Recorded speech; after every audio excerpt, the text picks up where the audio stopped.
Une peine divisée par deux pour Jean-Louis Denis. Ce prédicateur musulman bruxellois vient d'être condamné à 5 ans de prison en appel. C'était 10 en première instance. Mais aujourd'hui, la justice estime qu'il n'est pas le dirigeant d'une organisation terroriste.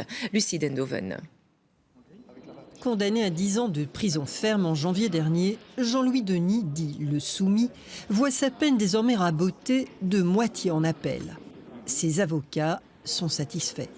La Cour d'appel a considéré que M. Jean-Louis Denis n'était pas le dirigeant d'une organisation terroriste. C'est ce que nous avions toujours plaidé. La Cour d'appel dit que c'est un électron libre, mais malgré tout, il a incité, semble-t-il, certains jeunes à partir. Électron libre et non dirigeant d'un groupe terroriste.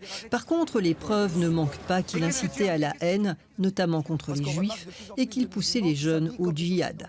Le voici, par exemple, prêchant dans la rue contre la démocratie. La démocratie est impure, l'islam est pur. On ne mélange pas les deux. C'est comme si je me faisais mes ablutions avec de l'urine. Ce qui est impur. Donc il est interdit d'aller voter, de rentrer dans les partis politiques. Vous comprenez les frères? Donc voilà, alhamdoulilah. Il a incité à la haine, c'est vrai, mais il a reconnu aussi, et c'est ce point très important à l'audience, qu'il avait été trop loin et qu'il regrettait certains de ses propos. Il se rend compte qu'une certaine attention médiatique à l'époque l'a fait pencher vers certains excès qu'il regrette aujourd'hui. Jean-Louis Denis a déjà purgé 3 ans de prison et ses avocats comptent plaider sa sortie dans les prochaines semaines. Nous allons très prochainement demander la libération conditionnelle de Jean-Louis qui a purgé assez de prison dans des conditions épouvantables.